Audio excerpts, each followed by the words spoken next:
Hello, ladies and gentlemen. Welcome back to Masquerada of Songs and Shadows. Probably pronouncing that wrong every time, but I'll try to get better at it. We were just rescued by our nice friend here, Valencio. Let's go ahead and go. So I think he's our party member, but it's hard to tell how long he'll stay that way. Okay, he's kind of sort of following, just taking him a bit. She did not make it out of the quiet order. Who didn't? My condolences. Okay, I need to pay attention more to the side conversations that are going on. So here we are. The Pale Isle grounds. Okay, the Valencio. Leading the ranks of the Portieri is the Valencio, in charge of the training and regimentation of all the Portieri. The Valencio is not a figure to be trifled with. The few outside the registry or even the Portieri understand fully the burdens and responsibilities of the Valencio. None in the city would dare doubt the branding prowess of they who held the title. Branding prowess. Okay. I think branding of the elements, like brandishing, kind of, I think, is what they're trying to go for there. Up low. He has just gathered all for no reason. It's very strange. You're just staring at a tree for no reason. Though the blue leaves, that's interesting and unique. This makes me think it's autumn, but the blue leaves, very weird. So we going in for a drink? It's that way, but not that way at the same time. Oh, okay. So we have... This looked like a roof there for a second, so I wasn't entirely sure what was going on. Don't you find it disquieting? What? The spire. Always there. Always watching. That's the purpose of government, isn't it? Perhaps, but sometimes it feels like they see too much from up there. Well, doesn't it always? We're definitely going to go story first, because I want to pick up all the lore if we can. Would you look at that? Huh. Elysian stones. I'd have expected the war to curb trade a little. It did. For about 3 months, until the countries across the belt realized how much they missed our work. And so they decide to send their traders to a country steeped in civil war. It isn't that bad. The bloodiest suns have all set. We're just cleaning up what's left of it. In fact, I think in a few years it'll be completely over. Let's keep going. In a few years. Not this year, but in a few years. Wow. Okay, so what is... So we have Elysia. The land of the greatest philosophers, Elysia was the first country from across the belt to trade with Ombre. It was Elysia's influence over the early settlers of Ombre that nourished the sect within the registry known as the Vigilis, the scholars of the city. Elysians pride themselves on their philosophical pursuits, but that seems to have distanced them none from the avarice that Ombre tended to inspire. Whatever the case, the city is, and will continue to be, welcoming of Elysians' interest in the city, for Elysia is the one country that provides Ombre with the blood poppy, a flower that yields a brilliant crimson dye with a richness found nowhere else. Okay, so instead of purple dye, red dye is really, really a sign of royalty. Good to know, good to know. Nothing else in here. Nope, all those junk. All right. Let's wander about a little bit. Okay, just looking around. Probably going to go there next. All right. We have to circle around again. So it goes. Unfortunately, we're going to have to talk to those guards, but with the Valencio with us, theoretically that should not be as troublesome as it would be otherwise. All right, hello guys. I want it!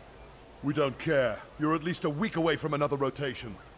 I'm the best firebrand here, and you know it. Get lost, Travis. You know there's no way you're going to get it. Were they arguing over a masquerine? Aren't there enough to go around? The war. Ever since your brother gave out all those masquerines to the mask runners, the death toll on both sides has been great. And you've been losing masquerines. So long as they sit upon a dying face, to the dust they go. And now, the city is running out of them. Everyone's feeling it. The guilds, the mask runners, the registry. The Vegilis even suspect that in the next 50 years or so, there'll be fewer than 100 masquerines left. But there were thousands before. Surely 5 years. 5 years have crippled this country, Cicero. I am sorry. That did not come out as smoothly as I had intended. You're tired. I understand. You would, wouldn't you? Well, let's not keep a Vestus waiting. Okay, so you can't just make Masquerades? I mean, you must be able to. The one thing that defined Ombre was not be the Masquerada or its artistic landscape or even the mountain under which it hides. It would be the Masquerades, masks of magic that grant their wearers the ability to harness the elements with efficiency. The Masquerades are the distinguishing element that separates the country from the rest of the world that surrounds it. When they first came to the lands of Ombre, the Masquerades were already there, and in the early ages of Ombre's history, they were feared. The effects that using Masquerades had on their wearers was not completely understood, and neither was the act of using them. People regarded the Masquerades with apprehension, for they did not comprehend the mechanics behind their powers. Even till modernity, there are still remnants of that apprehension, though society has mostly gotten over their fears, having been spurred forward to embrace the Masquerades for the power they promise. This power the Masquerades hold has been ever more valued in recent years, especially considering their disappearing nature. Masquerades inexplicably vanish as they worn upon the face of a dying being. Again, the reasons behind this death rattle are just shrouded in mystery as the origins of the Masquerades themselves, but have rendered the artifacts a quickly disappearing commodity. But someone's got to be able to make them. They have to come. You telling me they just pass down, what, from like father to son, mother to daughter, and no one's been making new ones since the beginning of time? No one's even tried? They have to come from somewhere. Okay. Weird, but okay. I'll buy it for now. Let's not worry about it too much. But that's still strange. Someone's got to be trying to make these, though. It's got to be a research project for somebody somewhere.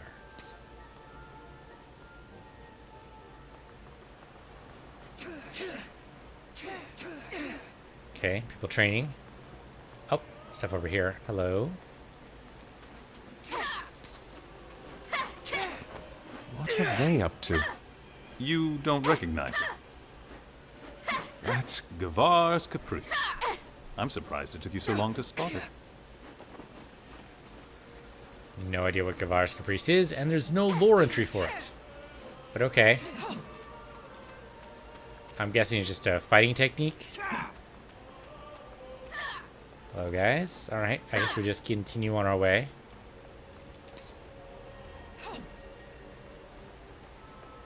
Oh, purple. Definitely want to read purple. Hello. The White Spire. Sitting at the highest point of the city, the White Spire has a view that covers all of its charge. It is the pinnacle of the Registry's authority, the embodiment of its role as guardian and caretaker of Ombre. Certainly there are many in this day that disagree with the Registry's methods and dispute their efficacy, but the fact remains that the Registry stands to watch over us all. Built upon the ancient ruins of some long-forgotten tower, the White Spire was constructed in a matter of days. Record time, even with the help of Earthbrands. The construction of the spire served not only to establish quickly a base of operation for the Registry, but to remind the citizens that it governed that it had the capability and power, and was willing to use it to perform such a feat. I'm getting kind of a Avatar: The Last Airbender vibe. We have like the waterbenders and the earthbenders. It's basically the Earthbrands, and so Firebrand would be like Firebender, Waterbrand, Earthbrand, Firebrand. There's probably Airbrands. And then, I don't know, there's probably even a fifth element somewhere that they have yet to describe to us. Maybe Magic Brand. I have no idea. I'm guessing. Just a guess. Anything over this side? It's the interior. It is indeed bigger on the inside. Okay. So they also have TARDIS tech. I suppose Gavar's been pardoned. Why else would he be here? Frankly, even if I were pardoned, I'd stay in the fields. Have you ever met a Kervali barmaid? Saucy. Ugh. I mean, yeah, that's kind of like a very objectifying thing to say. That's exactly why I said ugh.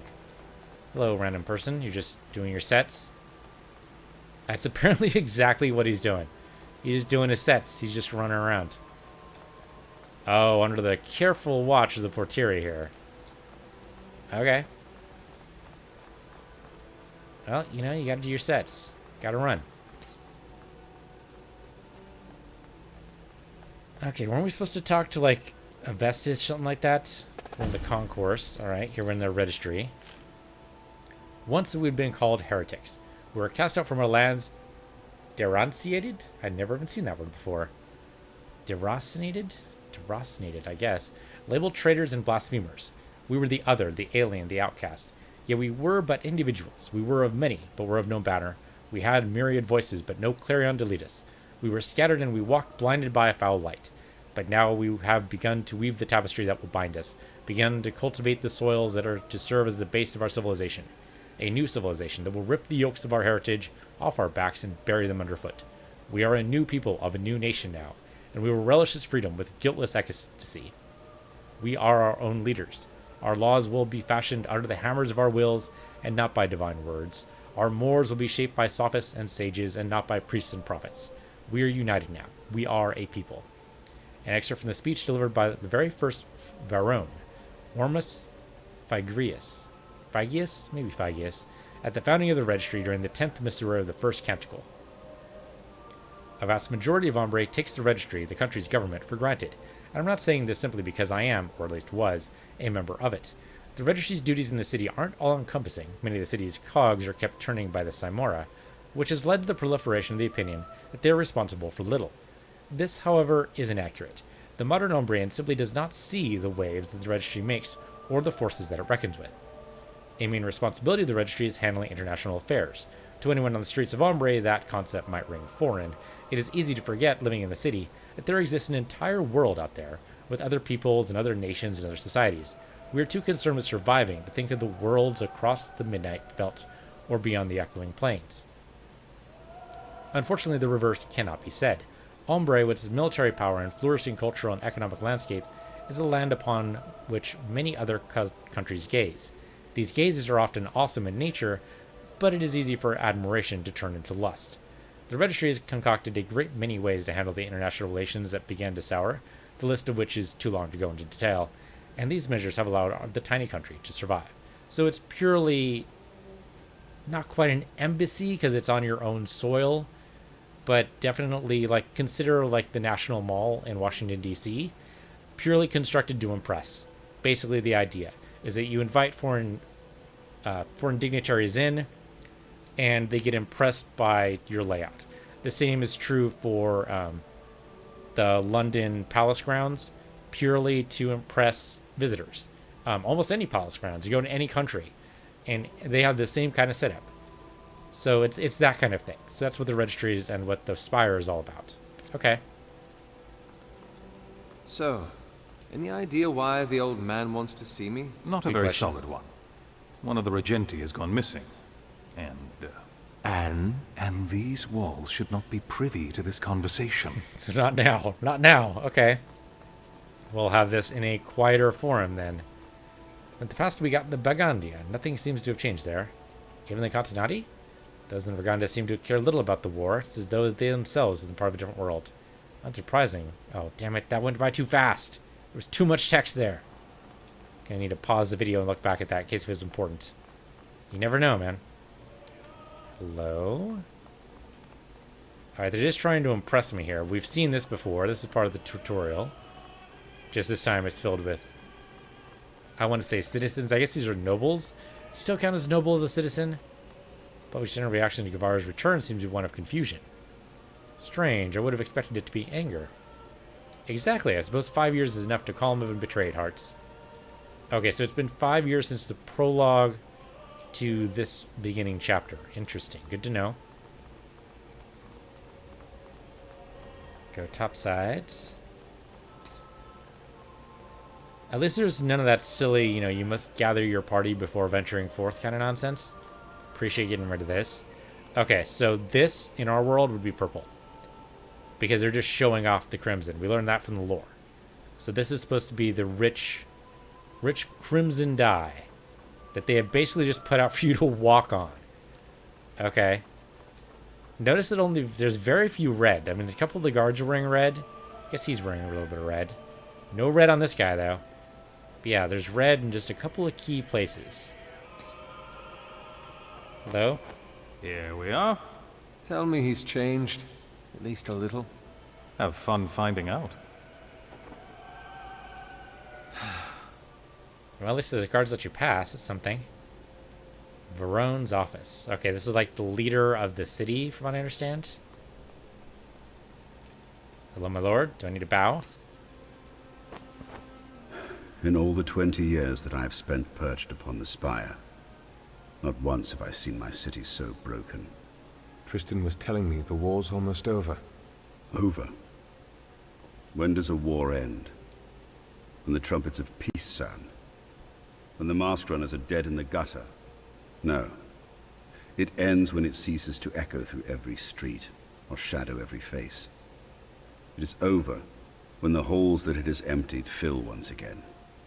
This war is far from over. So like a generation? Okay. I trust the past 5 years have treated you well? They've been kind. Kind. Is that what you call those years you spent throwing all your coin at barkeeps, fleeing the grip of sobriety? How? The Cavalli Fields may be located across the belt, but it's still within the Registry's vigil. And so is plagued by old rats. Why am I here? The answer is all around you. You've been to the docks. You've walked through the grounds. How many portieri enjoy the company of Masquerines? Tristan told me. The city's losing too many of them. We must learn the secrets of the Masquerines. Learn how to stop them from disintegrating upon their wearer's death. Or how to make This more. is a job better suited for the Vigilus. Widen your mind, Cicero. You think I called you here to bury your nose in dusty tomes? You are not the first that I've spoken to of these matters.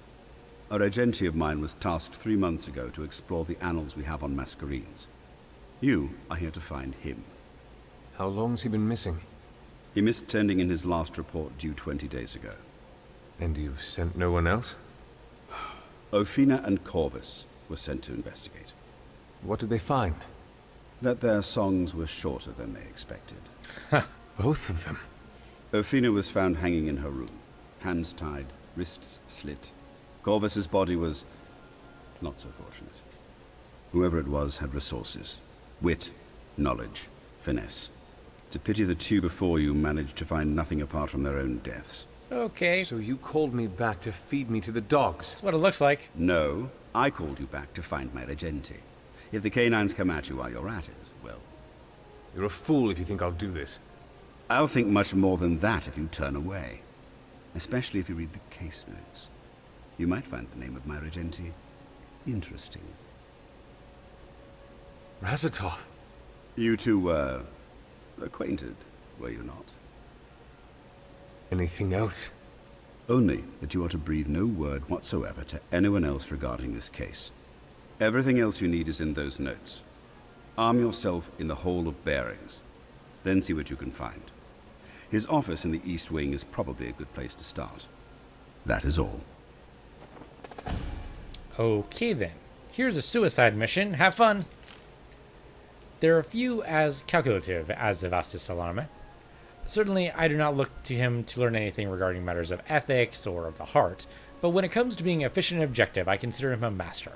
I'd like to say that he hasn't always been this way, and then I proceed to tell you of a tragic tale that made his heart so callous, but to do so would require me to fabricate a lie. For all the time I've known him, which amounts to a fair bit, he has always put the welfare of the city and the registry above everything else, his personal affairs included. Yes, there is certainly something about his dogginess to be admired, but I do wonder how much it cost him. I know he has given up much, but on the outside he shows little remorse or regret. How much that is true on the inside, however, I have not gleaned. Okay, so he's a total and utter bastard, but possibly, likely, working for the good of the city. So, alright. Sure. Look at this. The Varone. The Varone of Ombre is perhaps the most famous, if not respected, figure in the nation. As the leader of the registry, with an abode sitting at the tip of the White Spire, the entire city falls under their gaze. The influence that a Varone had over the city was, in the times past, unparalleled, but with the rise to power of the guilds, that influence has begun to wane somewhat. And I guess we go back out and lie to our friend about why we're here, or at least tell him that we can't tell him anything. That sucks. I'd love to tell you, but then I'd have to kill you. Alright. Case notes updated. J to view those. Alright, missing person investigation. Razatov Ares, age 39, occupation Regente. 29th Pica, 407, First Lilium, I think. Okay, on the 39th of Revudia, Regente Razatov Osiris was tasked with elucidating the methods through which the Masquerades were created. He was appointed this task by Varone of Estus Alarm. Okay, that's great. That's good. That's exactly what I was saying, is that you've got to find out how the hell to make more of these. On the 43rd of Ravadia, okay, so 4 days, he submitted his first update to Varone concerning his findings. In it, he writes that he believed that, for something as core to the Dimicity civilization as Masquerades, there must be anthropological evidence regarding their existence and creation that he can find through detailed study of Diamantec's history. I agree with that. That makes sense. It's got to be somewhere in the history. He continues on, writing. I don't want to close it. I want to continue. Oh, here we go. Writing that a visit to the Consortium must be paid. He's sure to find what he needs there. A loose sheet found within his report reveals what he was in search for. Books that talk about the Diamantecate, probably Diamantecate, and power about wielding immense power, creating power, using it to expand, or anything that even remotely smacks of strength or supremacy. These are good places to start. I will head to the Consortia tomorrow to speak to Kari. On the 30th of Pika, Kari has said that Razatov never approached her for assistance. None of the Vigilis that I have spoken to have seen him around in the past month. He must have either done his work in secrecy or never followed up on his original plan. Tomorrow I intend on returning to the Consortia. Following his leads will bring me closer to his whereabouts, I am certain. The investigation has been handed over to Inspector Corvus Davidius. Inspector Zofina's corpse was found in her room at approximately dusk on the 33rd of Pika. Okay, so... Okay. And we took him 4 days to realize that, yeah, you should go to the fucking library? Moron. Alright. The investigation has taken a darker turn. Age is forbid and is growing steadily. Avestus had told me to focus on it on Rostov and do so quietly. Whoever did that to Athena is still out there. I do not know how well I will sleep at night, knowing these halls are not safe, but the Veronas reminded me that if someone was out to stop us from buying Razatov, it must mean that he knows something. Avestus believes that finding the Regenti is of higher priority than identifying Athena's murderer. If I can find both along the way, that'd be ideal, but ages. I'll be the first to admit that I might have been put in waters too deep for me. I had spoken to Lucia and warned her about the treachery. If Athena was a target, then none of us are safe. Darius, Pasha, and Riva aren't in the city at the moment, and for their sakes I'm glad. Damn it, where's Cicero when you need him? No matter, I must focus. Tomorrow I will check Razatov's office. I think it's a prudent place to begin, at least it isn't my poor friend's bloody footprints. Hope she gets a good song. Okay, 39th of Pika. Nothing. His office clearly doubled as his living quarters. He'd holed himself up in there for quite some time, or at least had planned to, but there's nothing amiss. But then again, something didn't feel quite right when I was in there. In fact, something hasn't felt quite right since the start of this investigation. Silent song, as the others always mocked my superstitious ways, but how can I deny a feeling so strong? I cannot put my finger on it, but I can swear by the ages that I'm being watched. If anything is to happen to me, and in this case somehow falls into someone else's hands, know that I advise caution. Lucia, if that next person is you, songs, get out of here while you still can. Tomorrow I plan to figure out if it's what exactly that has been causing the hairs of my neck to rise. Once I deal with that, I believe I'll be able to better focus on the task at hand. And the remains of Inspector Corvus's body when found in his personal residence in the dim way. The investigation is pending action. So 41st of Pika, he was assigned this on the 38th. So he got an extra day. But that's it. Letter sent to Cavalli Field, summoning former Inspector Severio Guevara back to Hombre. And the investigation's been handed off. Okay. So that's basically just a series of investigators just being slowly murdered. All right. All right, friend of mine. I'd like you to join me because you might be decent at this sort of thing. Survived the trial, I see. Barely. The bastard's still as oily as ever. Careful. Walls have ears. So, was I right? This is about the Regenti that's gone missing. Razatov. That's the one? Didn't he... Saved my life. Yes. Avestus used that against me. So now you're on the case, too. Any advice, then? Just... try not to die. We've lost enough Inspectores as is. You can bet on that. Now, I need to read these notes first. Then to the Hall of Bearings for a masquerine. Still have time to accompany an old friend? Why not? Because you have duties to attend to? I'm actually kind of surprised you agreed. Razatov Aris the First. Never in my wildest imaginations had I ever thought that my relationship with this bespectacled friend of mine would turn out the way it did. Quiet and reserved, Razatov and I had first met in the Constantina while I had been prepared for the dreadful Akredite. Byzantia is my least favorite of all the media. Most things I've learned on the streets, not between the pages of a book. Razatov, however, was quite the opposite. A lover of histories and theorems, I initially could not stand his presence. Facts and postulations seemed to bleed forth from every inch of his being, from his head right down to the ends of his boots. He seemed to be struggling with the calculus section of the paper I was working on. In one of the deeper and more isolated sections of the Condacia, I was attempting to at least, for my accredited the following day, and he could barely keep it to myself. You need to use Roderick's theorem for that. His voice was thin, reed-like, and left the silence of the Constantia quite untouched. Excuse me, I said, turning to my left where he sat. The image of this day I recall with perfection. A soft hat far too large for his head, small spectacles perched atop a thin nose. He pulled back slightly. Perhaps I'd spoken too loudly, offended the silence that you might have found sacred. I said, he said, even softer than before, Roderick's theorem. Roderick's theorem. What do you think I was, a scholar? Here, he said, inching a little closer before coming to a stop. He held out his hand. It quivered a little. If I may? Be my guest, I said, pushing over my quill and my papers to him. Now, he said, and he began to explain the process to solve the question. I couldn't repeat the steps to you now if I tried, but enough of that technique stayed in my mind that I passed that section of the Accredia the day after. What surprised me even more, though, was that he'd come for the ceremony that evening. He'd sought me out after it ended. Cicero, he said it from behind. Just as I was leaving the hall, I turned and recognized him immediately. Razatov, what are you doing here? I came to see how you did, he replied as he wrung his hands.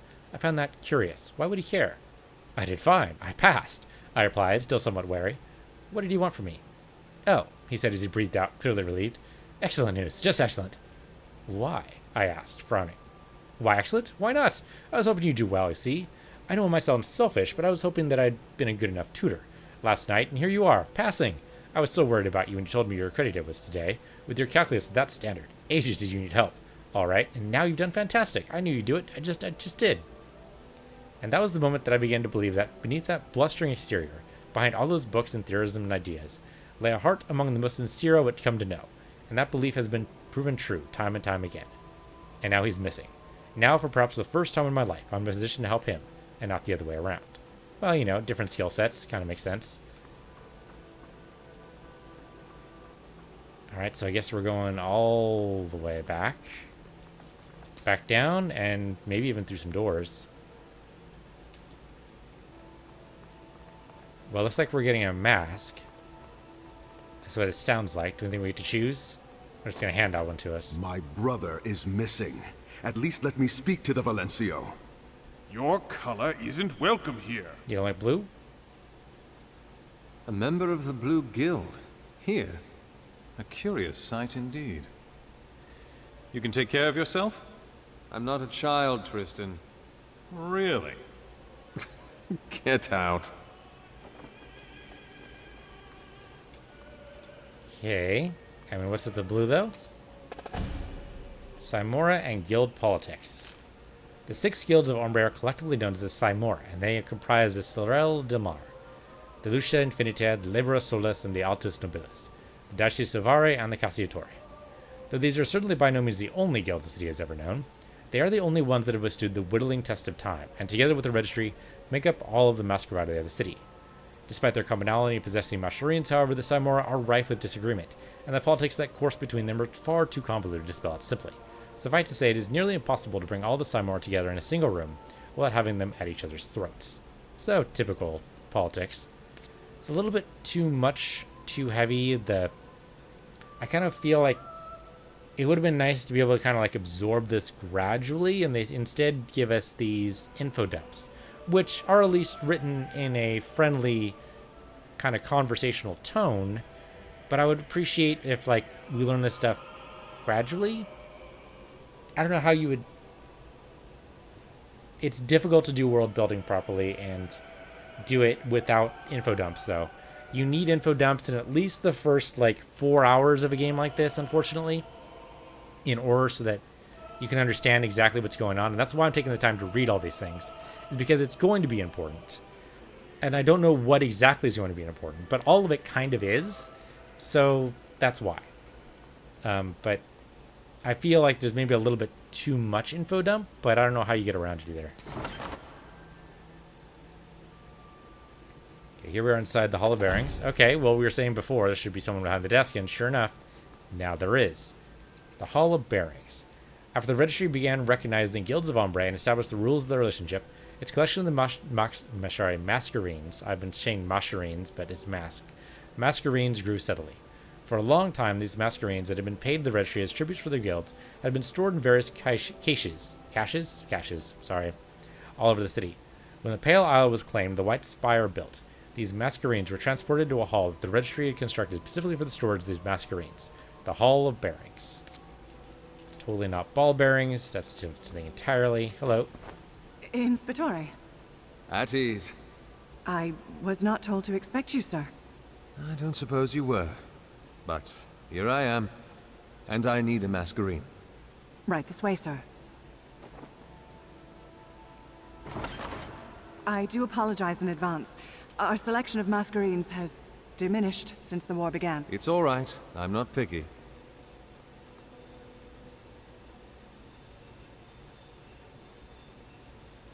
Beautiful, isn't it? I'd like a Masquerine now, please. All right. First things first. Your element, sir. Cyrus? What are you doing? Sir? What? I apologize. What was the question? Your element. Right. Of course. Okay, so in the tutorial, okay, so it's totally going basically the Avatar. Okay, so I was getting the feeling they were going to do this to me. Okay, so in the tutorial, they gave us water. We know water also deals with healing. They're not telling us this here. They're just giving us some poetry here. The poetry is not helpful. I wish they would tell me exactly what it was for. It might not matter.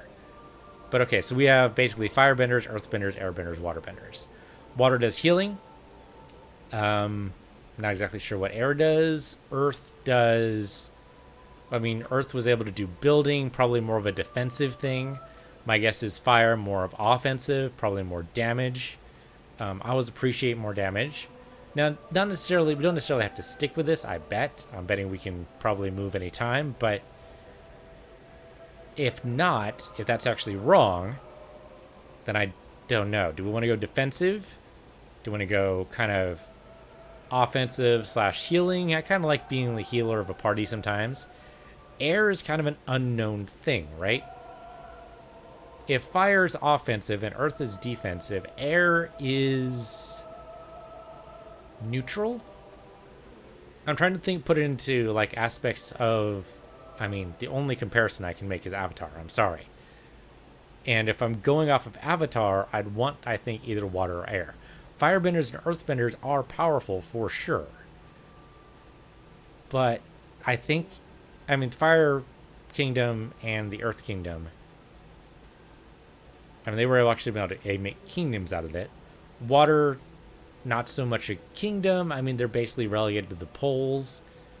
I guess they are kind of a kingdom. Air was never a kingdom, though. Air was just a bunch of air temples. They never had really civilization of their own, as far as I can tell, in the Avatar world. In this world, who knows? We've seen fire kind of, sort of at work. We've seen a little bit of earth. We've seen a little bit of water. We have not seen air at all, and it's the unknown that's a little tempting here. I'm going to choose air. Okay, they do actually have things here.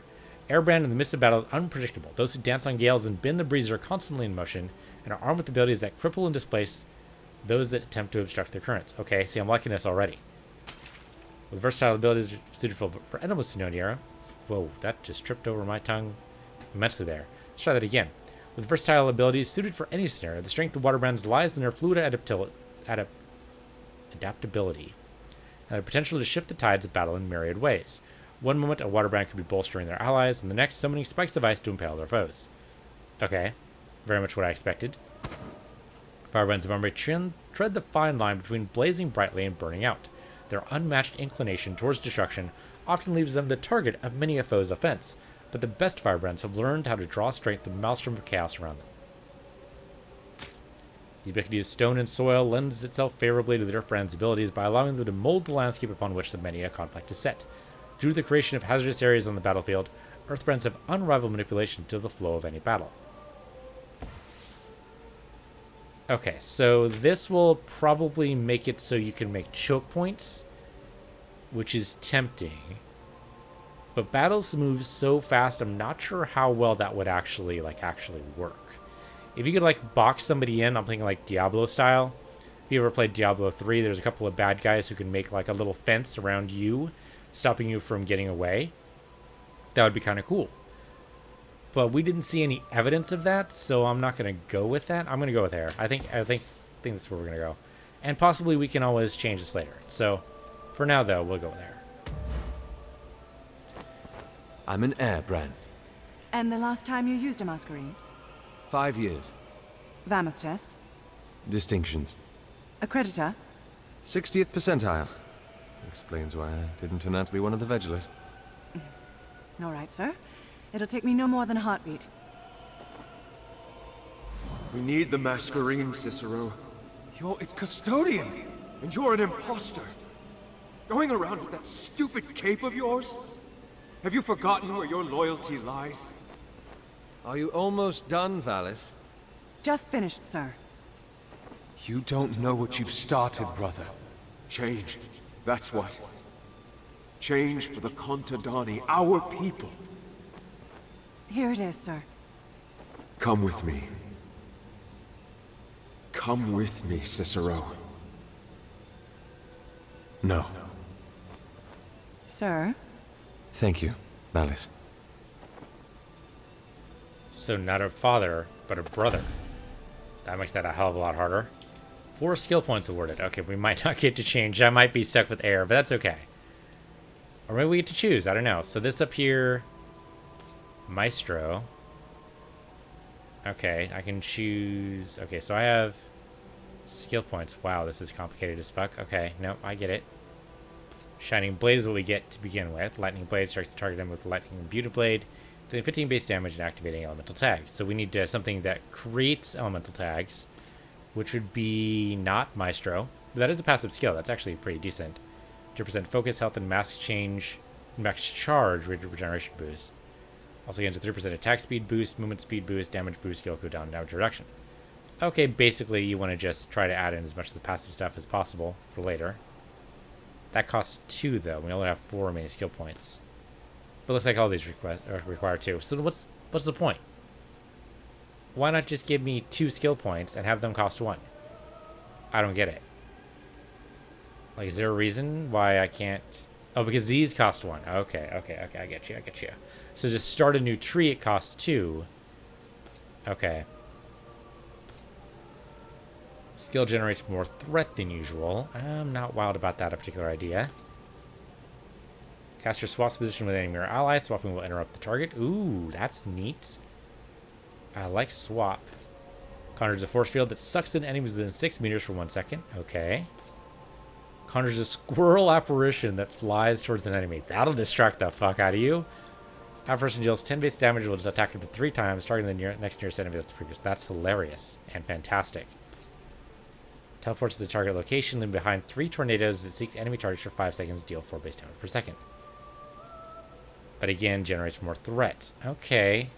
Not wild about the threat generation. Caster spins to a cyclone, moves in a line, getting a 40% damage reduction boost, dealing 15 base damage per second to enemies in their way. Okay, interesting. Let's go ahead and buy this one.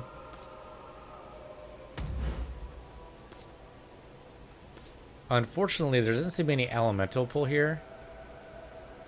Right? Well, there's no air tags, as far as I can tell. So if we just deal... Okay, deal 5 base damage per second, slows enemies by 30%. Trade wins, let you swap. Sucks in enemies for 6 seconds. For 1 second. But that's still... That could be good if you, like, box it with somebody else's other ability. Okay, and then Zephyr... But, like, if you can suck them in and then do, like, a dervish, you can really wreck them, probably. Let's try that. Let's try it. Alright. I have no idea what party behavior is right now. We really don't have a party, so... cast on a cluster of... Can I change this? Yeah, 2+ enemies. And then definitely cast on a cluster of 2+ enemies. I think, yeah, aim with element tag. Otherwise, just do regular. Unfortunately, this doesn't seem to... Yeah, there's no tags for any of these, but maybe we'll find another power later. Of course, we grab some story stuff here. Hello. The Tesoro. You're not serious, Cirrus said, as a smile began to blossom upon his lips. You can't be serious. Are you serious? I held the paperwork. Everything's been signed for. You can read it if you want. You're serious. By the ages, you're serious. He laughed as he turned his gaze away from me, the blue light of the Tesoro bathing his features. He took a step towards it, his eyes darting up and down as he admired the relic beauty. How? Must I remind you that I'm not just a simple portiere anymore? I asked as I pinched the corner of my cape and waved it about. The fabric still grated against my shoulders as I brandished it. I was told that I'd break into it eventually, and it'd soon feel like a second skin. Besides, Avantio's getting old. The registry was looking for a replacement, I said, turning to face the custodian. Isn't that right? His older face was framed in the blue light of the Tesoro as well, but his eyes weren't filled with the same wonderment I saw in Cirrus's. The azure wash didn't bring to the surface any measure of awe, reasonably so, for he'd been the custodian for over a decade now. Instead, it highlighted the shadows under his eyes, the crispness in the line of his lips. Sure is, Avantio replied, as he stared at the pillar of light. I frowned slightly. There was something in his voice, something hollow. I couldn't quite put a finger on its nature, though I heard both sorrow and anger in the space between his words.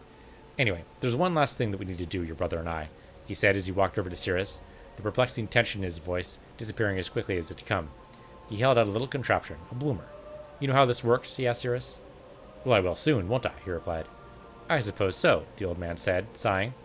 I'd best get the materials we need, then. Materials? Cirrus said, a note of worry in his voice. What, you thought it was going to be this simple? No, my young friend, Avantio chuckled. The bloomer is a complicated piece of equipment. You must be precise and well-versed in its mechanism before I fully hand it over to your care. Cirrus shot me a glare. I thought I was done with studying. I shrugged. Give me a moment. I'll be back with the books, Avantio said as he walked away to fetch the materials, leaving my brother and I under the quiet watch of the Tesoro. I stepped up beside him. Excited? Apart from the prospect of burying my nose in pages again, he said, pausing as his mood shifted. Yes, he sniffed and dropped his voice a notch. Thank you, Cicero, for this. It pays better, I said, and was surprised at the edge and forcefulness in my voice. Cirrus did not miss the insinuations. He choked a little. He swallowed. I'll do you proud. I promise. The twinge of guilt twisted my heart. Was I so mistrusting my brother that my first reaction to his promotion was not to congratulate him, but was instead to dull the moment with a warning? Yet, how could I not feel this reservation about his motivations? He seemed genuinely enthusiastic, yet all I could think of was how he might seek to use his new position to somehow further his cause for the Continati. After all, that seemed to be the only thing on his mind nowadays. Constantly, he'd been complaining about how poorly the Continati were treated in the city, and how someone should do something. But what was he really saying? That we were that someone? That was our responsibility to... Brother, he said, quietly snapping me out of my thoughts. What's the matter? I felt the muscles in my forehead and around my lips suddenly relax. I had been frowning, scowling. I sighed, pushing away the worry. I shouldn't be harboring such thoughts at a moment such as this. This was a joyful occasion. Be joyful. Nothing, I replied with a smile, put my hand on his shoulder. I was just thinking about how much less I'll be seeing you around. That's not true, he replied, a broad smile crossing his face. Now I know exactly where to find me. No more patrols, no more wandering about the Continenza. Now I'll be here, and now the onus will be on you to come to visit, he said as Avantio returned, arms cradling a stack of books and parchments. So come visit, all right? I laughed and nodded. Of course I would visit. And time proved me wrong. In the years to come, I visited my brother in the Hall of Bearings twice, at most. Maybe things would have turned out differently if I hadn't left him so alone. Maybe not. The Tesoro sits at the Hall of Bearings, as one of the few places of Dementicat technology that still work. The Vegulists suspect the Tesoro was an organization tool that Dementicat used to catalog and compartmentalize their Masquerades. When the expeditions further into the shadow of the mountain were carried out and the rubble above the Tesoro cleared, the bright beam of light that was the Tesoro shot up and pierced the canopy of darkness above them. The discovery hadn't needed to be announced in the city. Each individual could see the beam wherever they were. A contraption known as a bloomer was discovered close to the Tesoro, and the Vigilists have surmised that it is linked to it. Adjusting and rotating sections of the bloomer and bringing it close to the Tesoro results in the beam of light retrieving and releasing one of the Masquerades that float around in it. Okay, that explains how she got the mask. So, Cyrus was supposed to be the person handing out the mask, but unfortunately that didn't happen. And we lost the other... Oh, here we go. It's probably in... Nope, not in here either. I could have sworn they gave us another notification of lore, but no such luck. Alright, well now we have an air masquerine for better or for worse. Purchase abilities and upgrades. Okay, didn't I just do that? I did do that. Go to the skills tab to view the augment skill trees of party members. And remaining skill points for elected party members display above, which is 0 right now. Learn a new skill for click on the notice skill tree. Yep, I figured that out. Thanks, game. Yep. I figured that out too. Thanks. Drag and build your selected party member slot skill. Okay, that I did not do. Use zeros to scroll through your party members. We don't have any, but okay. So I should definitely... Oh, no, it just happened automatically. As soon as I selected the skills. But you can only have 4 at any one time. That's good to know. All right. Taking a while to get the actual story here, but again, treat this like Baldur's Gate, right? The first, 3 or 4 hours of Baldur's Gate is basically lore dumps and trying to get into the world. And there he is. Who's this? Calden Azarus, mariner of the Sorelle del Mare. You're Calden? You know him? Yes. No, well, Razatov mentioned that he had a brother before, but he never said very much. You knew my brother? Is there a reason why he's here? I know my brother's missing. Inspector Corvus came to me 2 weeks ago. All right. Well, I'm sorry. It's not that, Inspector. I want to help find my brother in any way I can. You don't know what you're getting yourself into. You haven't heard anything from Corvus because he's dead. What? Listen, Calden. Sail the winds back to your guild while you can. You don't want this. Why? Because this is not the business of the Blue Guild. And if any within the White Spire see you with me... All right then. I suppose all I can ask is that when you find him, please, I'd like to know. You're just going to let him go? What? It's his brother, Cicero. Mariner! I'd like to at least ask you a few questions first. Of course. Oh, this'll rub the old man the wrong way. All the more reason to do it. Now that both of you are settled, I have business to attend to. Thank you, Valencio. Have fun, you two. Inspector, I must... A few questions does not guarantee you a place in this investigation, Mariner. I'd like to make that clear. Clear as the belt, sir. Good. Now, we're headed for your brother's office. I'd like to ask you a few things on the way. All right, and we have skill points. Okay, we have skill points for Calden. I find it almost unbelievable that I know so little about this man, considering the friendship that I've fostered with his brother. It would seem likely that we've exchanged words about this Calden before, but yet, despite all that, I can barely remember Razatov saying anything of him. He told me that he had a brother before, surely, but scarcely anything more. Who is this enigma of a sibling who's been so shadowed by secrecy? Perhaps I was too hasty in attempting to dismiss him. Perhaps there is more to this investigation he can offer. Maybe. Can't help but notice, though, that now he is, in fact... We have 4 skill points for him. Okay, so he's a permanent member now. Okay. He's apparently a waterbender, right? Sorry, water... There's another thing for that, but probably. Yep, water spouts. Okay, so I'm glad I didn't choose water then. Let's not try to double up on any of those. Atmos Rising. 2 spheres of water that rotate around the caster for 7 seconds, raising our threat. Whenever a sphere passes through an ally, that ally heals for 5% maximum health. Sphere expires after 5 heals. Okay, that is not what I expected the water to do, but okay. Okay, taunt enemies. Stomps the ground to conjure a flood. That's pretty cool. He's an aura that gives him 10% damage reduction. He's worth 20% damage taken. So he's totally the tank. He is totally the tank. Alright, so let's let him be a tank then. That's what he's supposed to be. He activates elemental tags. Unfortunately, again, these don't seem to have elemental tags as part of their skills, but no doubt we'll find more spells later. So let's go ahead and give him the damage reduction. So if he's going to be the tank, let him do it. And I like the flood idea, but if he's going to tank, we should probably let him heal. 40% of maximum focus and taunts enemies within 5 meters for 5 seconds. And we always recover 20% of max focus. Increase damage reduction by 10%, threat regeneration by 20. Okay, so nothing that heals himself. But here, get your own focus in order, I guess. And we'll figure out what to do with you later. But that'll do it for this episode. Thanks for watching. This has been Masquerada on Piece of the Universe, your Piece of the Universe 2, and I'll see you guys next time.